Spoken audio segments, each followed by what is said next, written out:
have absolutely beautiful amber eyes. They execute their job beautifully, and all the beauty that they're made with. Every time they howl, I stop and listen. That is an endangered species, the most endangered canid in the world, howling. When you see them, they're just moving through the woods so quickly, so stealthily, with that head low, those ears perked back. It's just an incredible sight to see as they just streak through the forest. They have these small, intimate family groups. They take care of each other. There's a soul. There's a soul to that family group that I'm enchanted by. I have always fallen in love with the way their fur looks. You are able to see each one of these animals' unique individualities. They all have personalities. It's one of the things that I think I notice more on our wolves than anything else. When they look at you, especially when they catch the light in a certain way, they just have these beautiful eyes, and you can see something in that speaks to us really deeply.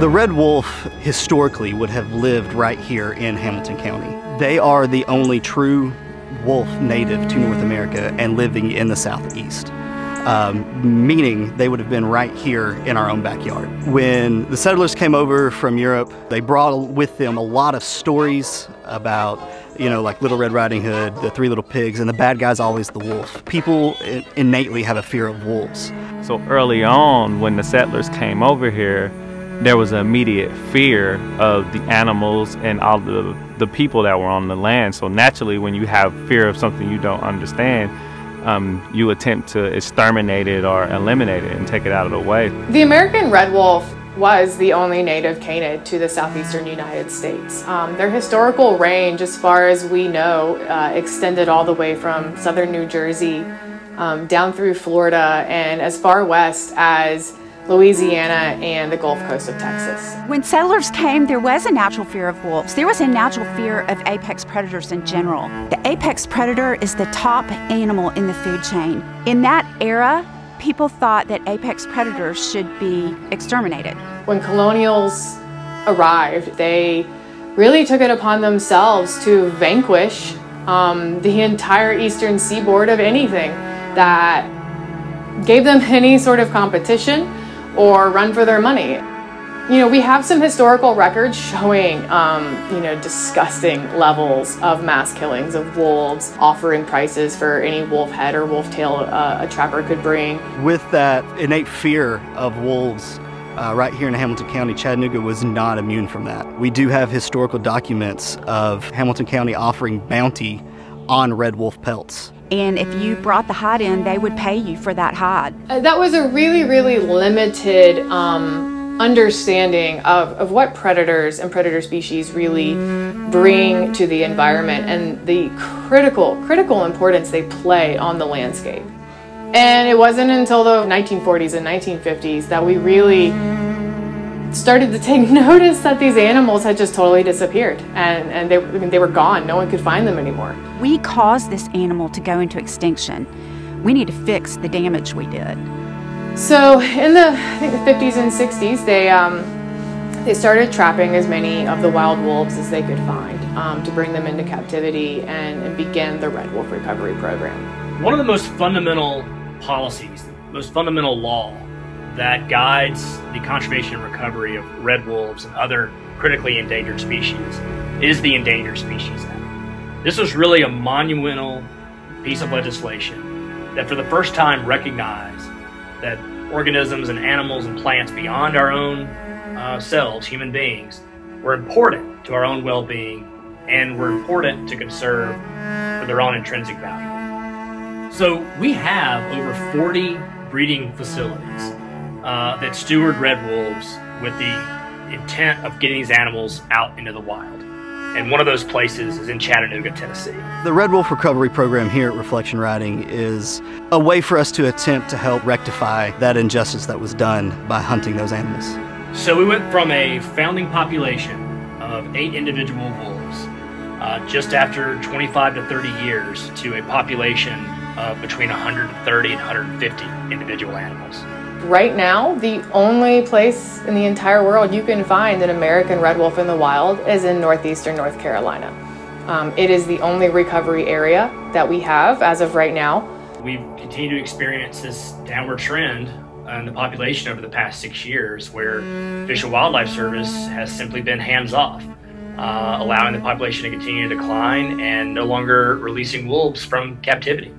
Due to the inaction of the agency, essentially hitting the pause button on a number of crucial aspects of the program, we've continued to see this population decline to the point now where there are probably no more than 10 to 12 individual animals on the ground. We don't want to be doing this work.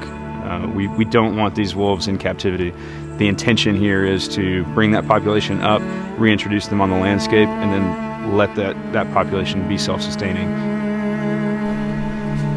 There's a really beautiful cycle where all of these varieties of species, there are many, many thousands just here in Chattanooga, all of those species evolve to work together and to keep things in balance. And we really see all kinds of benefits to apex predators being reintroduced onto the landscape. They do so much to keep prey animals healthy. They keep herds, ungulate herds, very healthy by weeding out the sicker and smaller and weaker specimens in those herds. It's all a perfect balance. If they were back in the wild the way we want them to, they would bring that back onto the landscape. We've thrown that out of balance, and so it's our job, and it's a big part of what we do here, to try to put it back in balance. They truly are the balancers of the ecosystem. They provide a service that allows these other species to really thrive.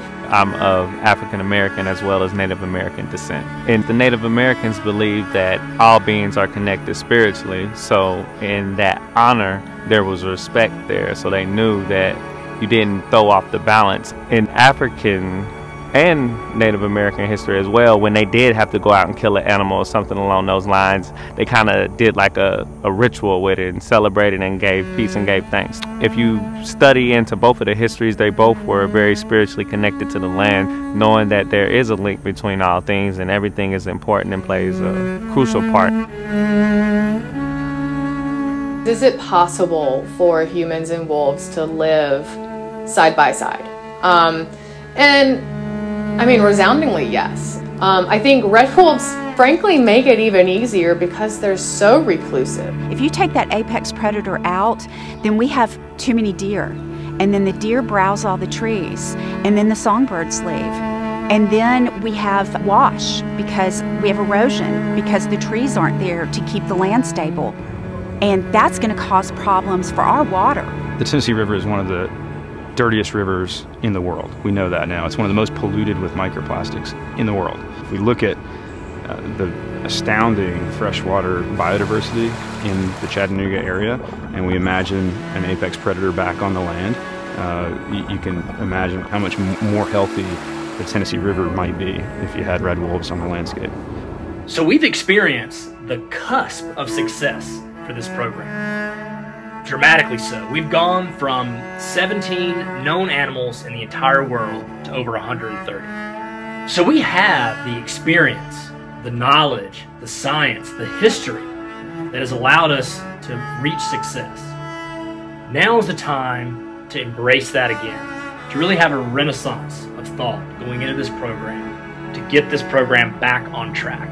And then from there, we can start bringing the red wolf closer to the point of recovery.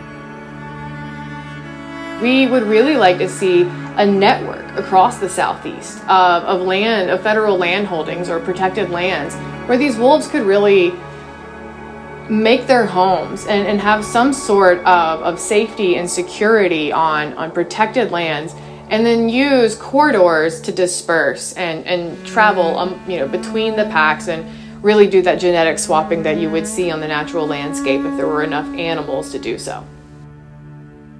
So wolves have an incredible capacity to survive almost anything we throw at them. What they can't survive are policies that undermine their conservation and intolerance and attitudes that perpetuate myths and falsehoods about the important role these animals play in nature. So we not only need to look at the biological landscape for this species, but also the policy, the legal, and the social aspects that will support conservation and recovery.